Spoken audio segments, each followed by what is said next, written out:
Hello guys, तो फिर से स्वागत है आपका हमारे YouTube channel Tally Prime Rohit पर। तो गाइस, आज का हमारा टॉपिक है कंपनी में टेली प्राइम के द्वारा स्टॉक को मेंटेन कैसे करते हैं।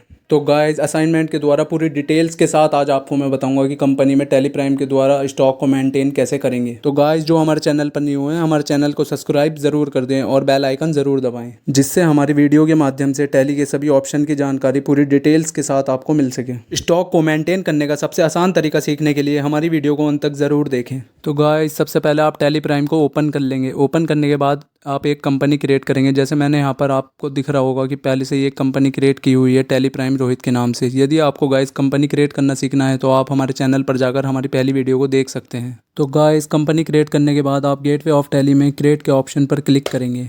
क्रिएट के ऑप्शन पर क्लिक करने के बाद आपको इन्वेंट्री मास्टर में stock group, stock category, stock item, unit ये ऑप्शन शो हो रहे होंगे। स्टॉक को आइटम वाइज मेंटेन रखने के लिए आपको इन चारों ऑप्शन के बारे में जानना बहुत ज़रूरी है। तो गाइस, सबसे पहले हम आ जाते हैं स्टॉक कैटेगरी पर कि स्टॉक कैटेगरी होता क्या है। तो गुड्स को उसकी क्वालिटी, क्लास, नेचर के अकॉर्डिंग डिफरेंट कैटेगरी में रखने के लिए इस ऑप्शन का यूज़ करते हैं। इसका यूज़ ओनली गुड्स को अलग अलग कैटेगरी में देखने के लिए किया जाता है।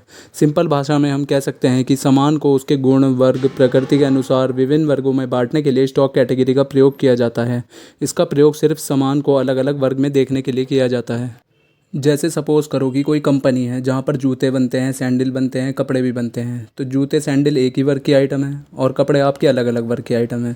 तो उसको मेंटेन करने के लिए कंपनी में एक फुटवेयर की कैटेगरी क्रिएट कर सकते हैं जिसके अंडर में जूते और सैंडल आ जाएंगे, और एक गारमेंट्स की कैटेगरी क्रिएट कर सकते हैं जिसके अंडर में कपड़े आ जाएंगे। यहाँ पर फुटवेयर, गारमेंट्स एक स्टॉक कैटेगरी हो गई, जिससे अलग अलग देखने में आसानी हो जाएगी। तो गाइज़, ये थी आपकी स्टॉक कैटेगरी। अब आते हैं स्टॉक ग्रुप पर। तो स्टॉक ग्रुप जो भी गुड्स परचेज या सेल किया जा रहा है उस गुड्स के मार्केटिंग कंपनी का नेम स्टॉक ग्रुप में लिखा जाता है। सिंपल भाषा में हम कह सकते हैं कि स्टॉक ग्रुप में गुड्स की कंपनी का नेम लिखा जाता है।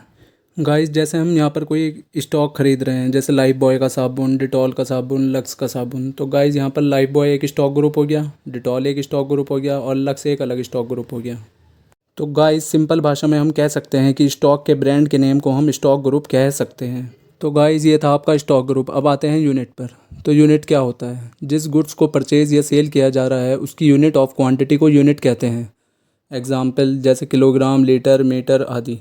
सिंपल भाषा में हम कह सकते हैं कि जिस सामान को खरीदा व बेचा जा रहा है उस मात्रा की इकाई को यूनिट कहते हैं। सामान को मात्रा के आधार पर खरीदा व बेचा जाता है। सामान की मात्रा को इकाई में मापा जाता है, उसी इकाई को यूनिट कहा जाता है। इसलिए सामान की मात्रा को निर्धारित करने के लिए यूनिट का प्रयोग किया जाता है। जैसे आपका किलोग्राम, पीस, लीटर, मीटर आदि होती है।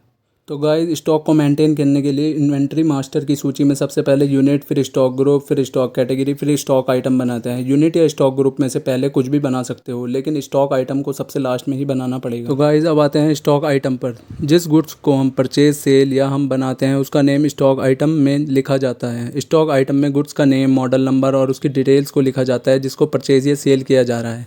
एग्जाम्पल जैसे हम कह सकते हैं कि जैसे हमने सैमसंग J7 मोबाइल परचेज करते हैं तो यहाँ पर सैमसंग उसका स्टॉक ग्रुप हो गया क्योंकि कंपनी नेम है, और J7 उसका मॉडल नंबर हो गया, तो ये आपकी स्टॉक आइटम हो जाएगी। सिंपल भाषा में हम कह सकते हैं कि जिस सामान को खरीदा व बेचा जा रहा है स्टॉक आइटम में उस सामान का मॉडल नंबर, नाम व उसका विवरण लिखा जाता है। जैसे गाइस, मैंने यहाँ पर एक एग्जांपल दिया है कि हमने नगद माल खरीदा। तो आइए सीखते हैं कि इस स्टॉक को हम टैली में कैसे मेंटेन करेंगे। तो गाइस, नगद माल खरीदने की एंट्री क्या होती है? Purchase account debit to cash account. तो गाइस, सबसे पहले टैली में आप एक परचेज का लेज़र क्रिएट कर लेंगे। कैश अकाउंट का लेज़र पहले से ही क्रिएट होता है तो हमें इसको क्रिएट करने की कोई ज़रूरत नहीं है। क्वांटिटी में आपको दिख रहा होगा कि हम पीसेज में माल खरीद रहे हैं, तो पीसेज हमारी हो गई एक यूनिट। स्टॉक ग्रुप हो गया हमारा पतंजलि, दंतकांति, डाबर, कोलगेट, क्योंकि यह ब्रांड नेम है तो स्टॉक ग्रुप हो गए। कैटेगरी हो गई आपकी टूथपेस्ट, क्योंकि ये सब टूथपेस्ट की कैटेगरी के अंडर आते हैं। और स्टॉक आइटम हो गए आपकी पतंजलि दंतकांति पेस्ट 100 ग्राम, डाबर रेड पेस्ट 100 ग्राम और कोलगेट। तो गाइस, अब मैं बताता हूँ इस स्टॉक की एंट्री आप टैली में कैसे करेंगे। सबसे पहले आप टैली प्राइम को ओपन कर लेंगे। ओपन करने के बाद आप एक कंपनी क्रिएट करेंगे। कंपनी क्रिएट करने के बाद आप क्रिएट के ऑप्शन पे जाएंगे। उसके बाद आप लेज़र क्रिएट करेंगे, क्योंकि नगद माल खरीदने की एंट्री होती है purchase account debit to cash account. तो आप परचेज का लेज़र क्रिएट कर लेंगे। ये जाएगा अंडर परचेज अकाउंट्स में, एंटर करके एक्सेप्ट कर लेंगे, आपका परचेज का लेज़र बन जाएगा। कैश का लेज़र बनाने की आपको ज़रूरत नहीं है क्योंकि कैश का लेज़र टैली में पहले से ही क्रिएट होता है। उसके बाद आप यूनिट क्रिएट करेंगे। यूनिट पे जाएंगे। आपकी यूनिट आप जैसे देख सकते हैं कि आप पीसेस में माल ख़रीद रहे हैं तो आप यूनिट आपकी पीसेस हो जाएगी। फॉर्मल नेम में आप पीसेस डालेंगे, यूनिक कोड भी आपका पीसेस रहेगा, डेसिमल को आप 0 रखेंगे, एंटर करके एक्सेप्ट करेंगे। उसके बाद आप बैक आएंगे, स्टॉक ग्रुप क्रिएट करेंगे। जैसे आपको मैं दिखा दूँ, स्टॉक ग्रुप आपका क्या था, पतंजलि था, डाबर था, कोलगेट था, क्योंकि ब्रांड नेम है। तो आप सबसे पहले पतंजलि का स्टॉक ग्रुप क्रिएट करेंगे, क्वांटिटी को यस करेंगे, एंटर करके एक्सेप्ट कर लेंगे। उसके बाद आप डाबर का स्टॉक ग्रुप क्रिएट करेंगे, क्वांटिटी को यस कर देंगे। उसके बाद आप कोलगेट का स्टॉक ग्रुप क्रिएट करेंगे, क्वांटिटी को यस करके आप एक्सेप्ट कर लेंगे, आपका स्टॉक ग्रुप क्रिएट हो जाएगा। उसके बाद आप बैक आएंगे, आपकी कैटेगरी थी टूथपेस्ट, तो आप टूथपेस्ट कैटेगरी बना लेंगे, एंटर करके एक्सेप्ट कर लेंगे। इससे आपकी टूथपेस्ट की कैटेगरी बन जाएगी। अब बैक आकर आप स्टॉक आइटम क्रिएट करेंगे। पहली आइटम थी आपकी पतंजलि दंतकांति टूथपेस्ट 100 ग्राम, एंटर करेंगे। अंडर आपके पतंजलि स्टॉक ग्रुप में जाएगा। उसके बाद आप पीसेस सेलेक्ट करेंगे, एंटर करके एक्सेप्ट कर लेंगे। पहली आइटम आपकी क्रिएट हो जाएगी। दूसरी थी आपकी डाबर रेड पेस्ट, एंटर करेंगे। स्टॉक ग्रुप आपके डाबर सेलेक्ट करेंगे, फिर पीसेस सेलेक्ट करेंगे, एंटर करके आप एक्सेप्ट कर लेंगे। उसके बाद आपका था कोलगेट सेलेक्ट करेंगे, पीसेस सेलेक्ट करेंगे, एंटर करके एक्सेप्ट करके आप बाहर आ जाएंगे।